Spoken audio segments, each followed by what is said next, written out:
જે આપણે આદેશ આવ્યો હોય ને, આપણે તો લગભગ એકાદશીઓના બધા સત્સંગ ભજન કરતા જ હોય બહેનો, પણ સમૂહ મળી કરી અને જે સંસ્કારોને પોતાના જીવનમાં ઉતારવા માટે, કારણ કે એકલાનું કામ નથી, બધા સાથે મળીને જ્યારે આપણે કરીએ ત્યારે નાના બાળકોથી કરીએ અને આજે લગભગ 70-80 વર્ષની ઉંમરના વડીલો, બાપાઓ અને યુવાન ભાઈઓ સાથે મળી કરીને જ્યારે ત્રિવેણી સંગમ જ્યારે સાથે મળે ને,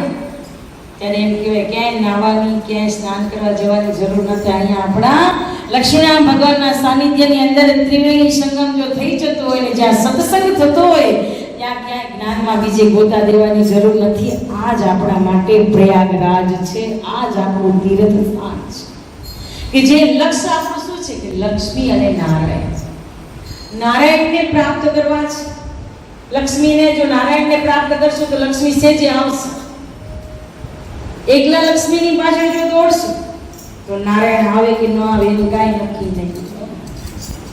એકલા લક્ષ્મીની પાછળ દોડીએ કારણ કે રૂપિયા કમાવાની પાછળ જો પડ્યા હોય, જે લક્ષ્મી છે ને એ ઘણી વખત આ તો સાંભળેલું છે બધું, કારણ કે દ્રષ્ટિએ તો જોવા નથી મળ્યું, પણ ભગવાન લક્ષ્મી અને નારાયણ જ્યારે આવે ને ત્યારે ભગવાનનું વાહન શું છે? ગરુડ છે. ગરુડ ઉપર બેસીને આવે. અને લક્ષ્મીજી એકલા આવે ને ત્યારે એનું વાહન શું છે? ઘોડ. નાની છે બગે ઉલ્લુ. તો લક્ષ્મીજી આવે તો આપણે ઉલ્લુ, એકલા આવે ઘોડમાંથી બેસીને આવે અને ઘોડ એટલે ઉલ્લુ, તો આપણે શું બનાવે? અને નારાયણ ભેગા આવે તો ગરુડ ઉપર બેસીને આવે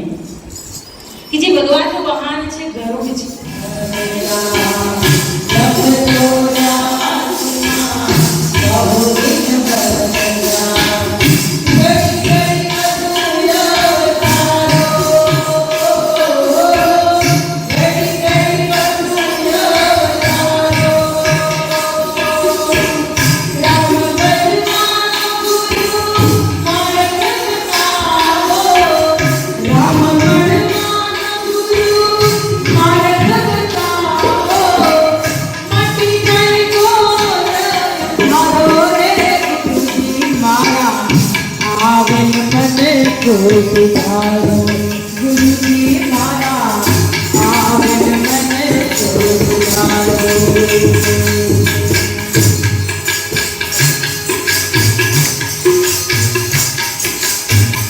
વારંવાર ગુરુ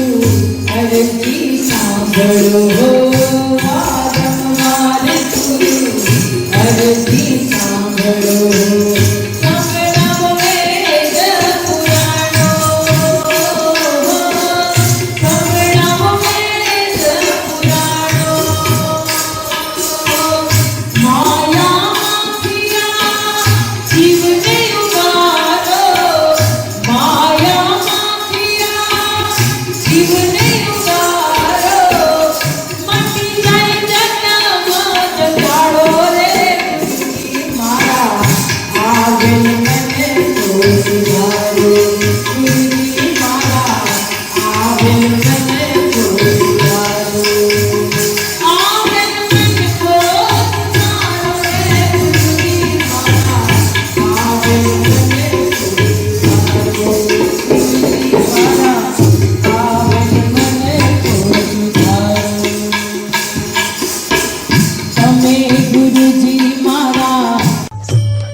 जो आनंद संत फकीर करे,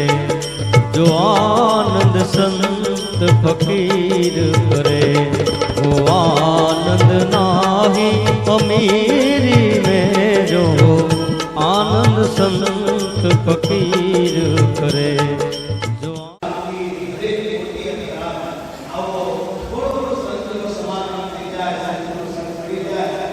આપણા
કેટલા સંતોને તમે પ્રવચન કરવા બોલાવશો ને એક દિવસે ભગવાનનું ભજન કરો,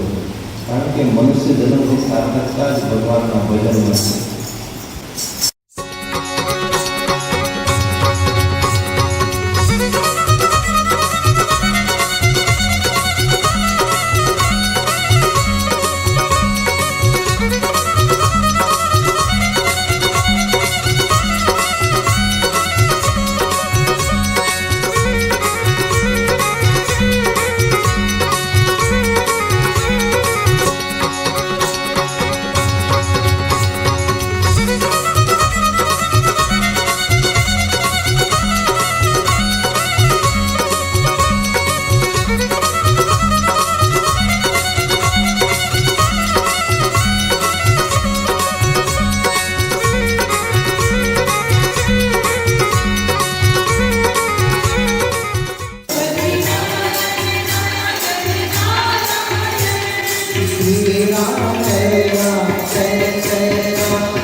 लेता जातो प्रसाद में गाता जातो गीत, भजता जातो परिभ्रमण में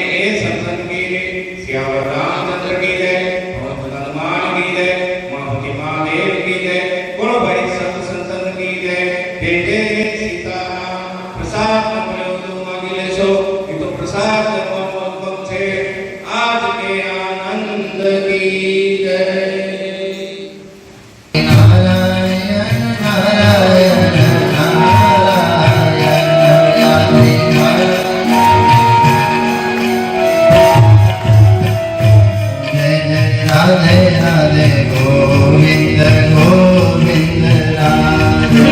રાધે રાધે રાધે રાધે ગોવિંદ ગોવિંદ રાધે રાધે રાધે ગોળાવાળી સમાજ જેમને આપે છે ને આજે એને આપે છે કારણ કે આ તો ચલા લક્ષ્મી ચલા પ્રાણ ચલે જીવત જોવાના ચલા ચલે તું સંસાર ધર્મ એ કોઈ નિશ્ચલ લક્ષ્મી એક નામ મારે છે પ્રસ્થાન થયું એ કાયા રાણી એ સંસાર સુધી ચાલે ઘરની સ્ત્રી ક્રિયાકર્મ કરાવે અને જે તિજોરીમાં પડી છે ને લક્ષ્મી એ તો છ ત્યાં સુધી મારી આવે હું મરી જઈશ તો આશ્રમ કોક માણસ એક ભેગું નહીં આવે તો એ તો ચલિત છે પણ જે ચલિત લક્ષ્મી છે એને આપણે ચંચલા લક્ષ્મીને અંચલા બનાવી છે ભગવાન નારાયણના શરણમાં પહોંચાડવી છે ને તો એના માટે ધર્મ રક્ષતી રક્ષિતા ધર્મ અંતિ અંતા એટલે ધર્મ કેમ આપણી સમાજમાં વધે એ માટે મહારાજે હમણાં કહ્યું કે જ્યારે મન વધે ધન વધે ધર્મ વધે આ ક્યારે વધે